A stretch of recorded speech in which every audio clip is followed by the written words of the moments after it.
Chapter 43. The House at Auteuil.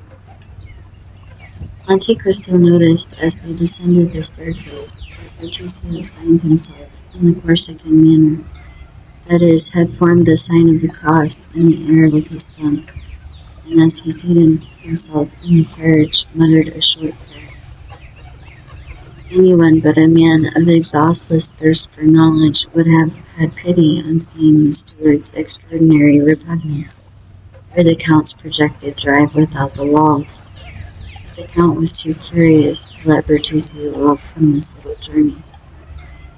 In 20 minutes they were at Auteuil. The steward's emotion had continued to augment as they entered the village. Bertuccio, crouched in the corner of the carriage, began to examine with a feverish anxiety every house they passed.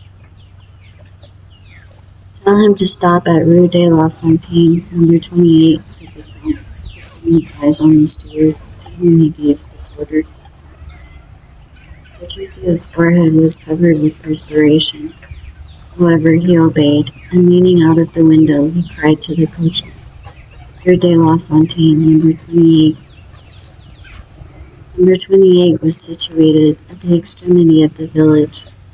During the drive, night had set in, and darkness gave the surroundings the artificial appearance of a scene on the stage. The carriage stopped. The footman sprang off the box and opened the door.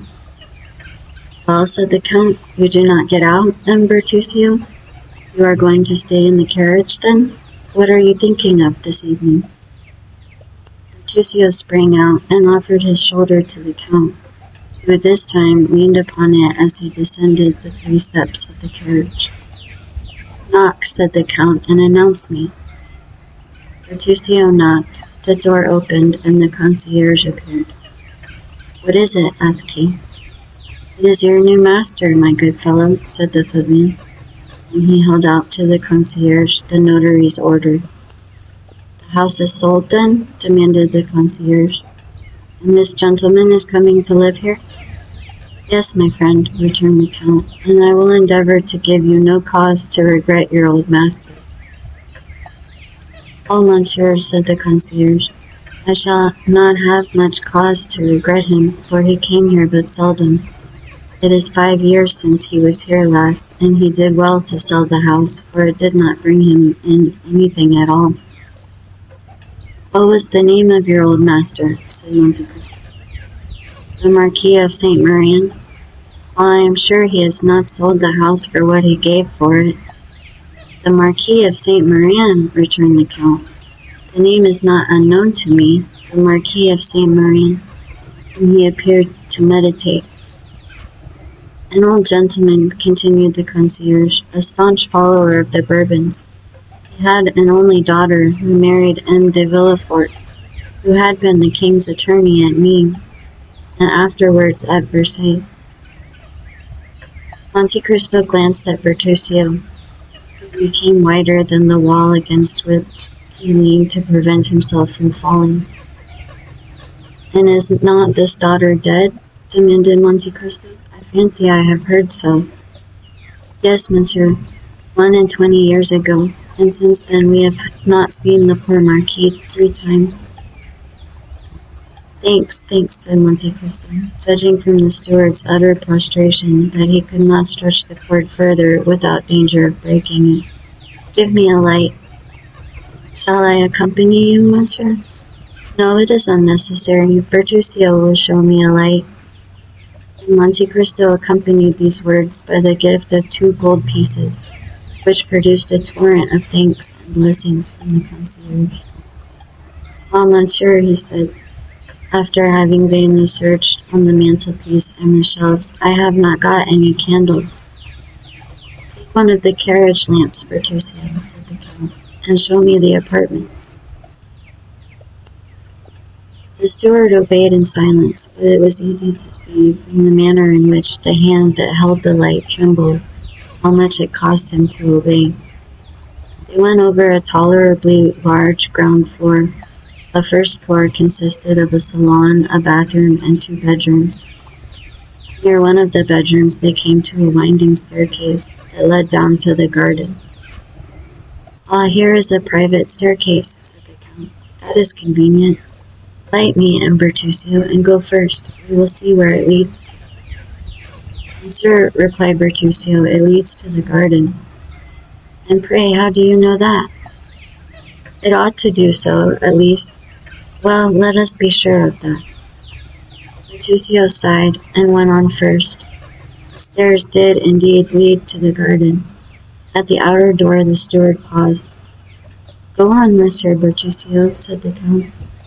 But he who was addressed stood there, stupefied, bewildered, stunned.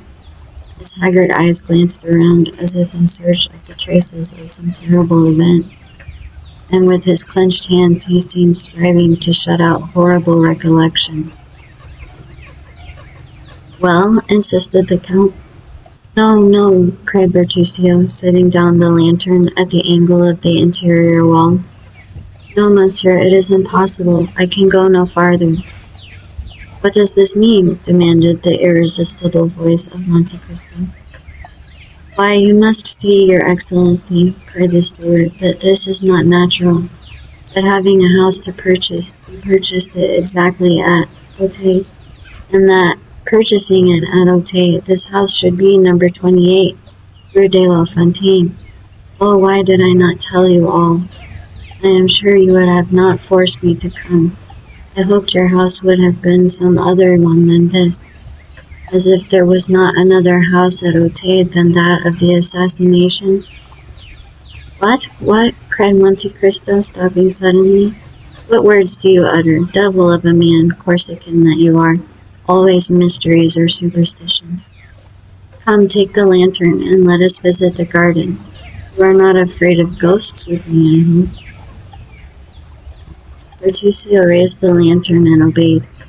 The door, as it opened, disclosed a gloomy sky, in which the moon strove vainly to struggle through a sea of clouds that covered her with billows of vapor, which she illumined for an instant, only to sink into obscurity. The steward wished to turn to the left. No, no, monsieur, said Monte Cristo. What is the use of following the alleys? Here is a beautiful lawn. Let us go on straight forwards. Bertuccio wiped the perspiration from his brow, but obeyed. However, he continued to take the left hand.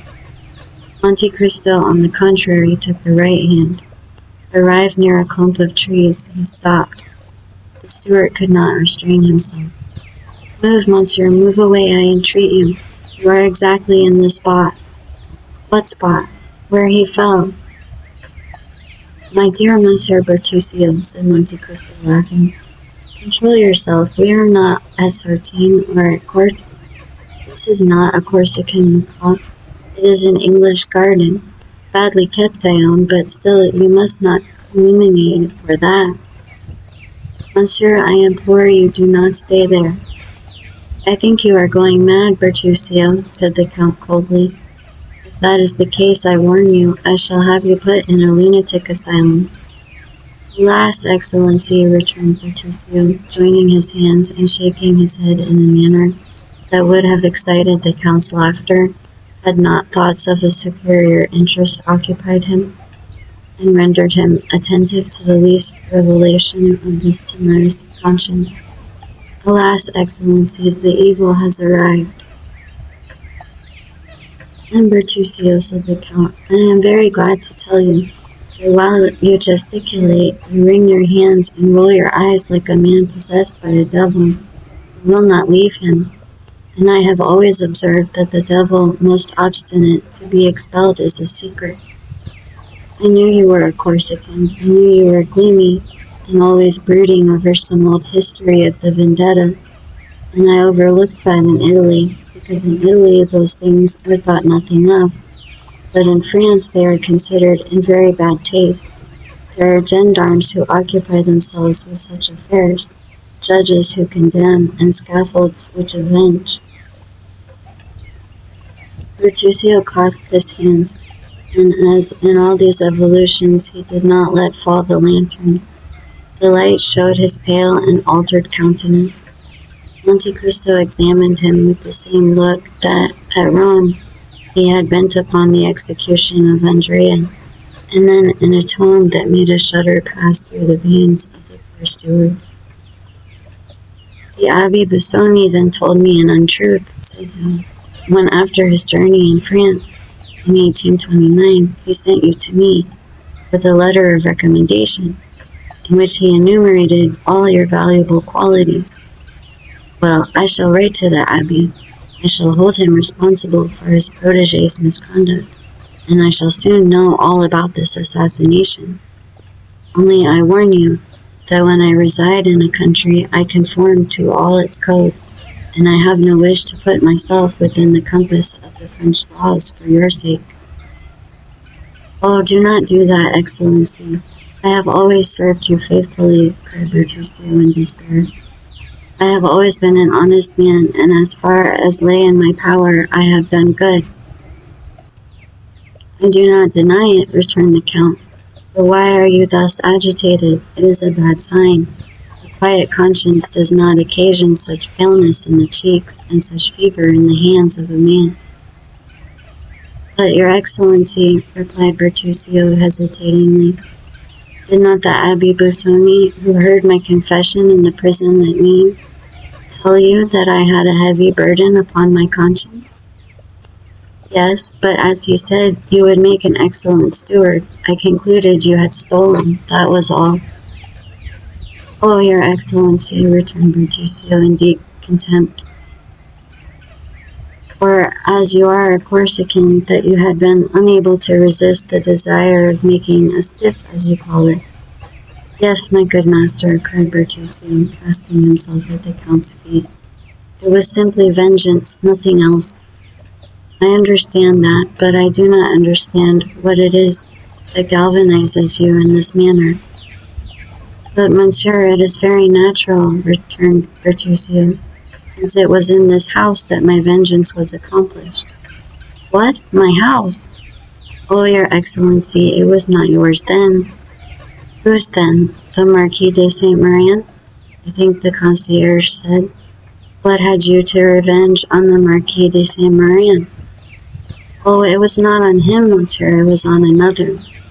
"This is strange," returned Monte Cristo, seeming to yield to his reflections, "that you should find yourself without any preparation in a house where the event happened that causes you so much remorse." "Monsieur," said the steward, "it is fatality, I am sure. First you purchase a house at Auteuil. This house is the one where I have committed an assassination. You descend to the garden by the same staircase by which he descended. You stop at the spot where he received the blow, and 2 paces farther is the grave in which he had just buried his child. This is not chance, for chance in this case is too much like providence." "Well, amiable Corsican, let us suppose it is providence. I always suppose anything people please, and besides, you must concede something to Zizzi's lines. Come, collect yourself, and tell me all." "I have related it but once, and that was to the Abbé Busoni. Such things," continued Bertuccio, shaking his head, "are only related under the seal of confession." "Then," said the Count, "I refer you to your confessor. Turn Chartreux or Trappist, and relate your secrets. But as for me, I do not like anyone who is alarmed by such phantasms, and I do not choose that my servants should be afraid to walk in the garden of an evening.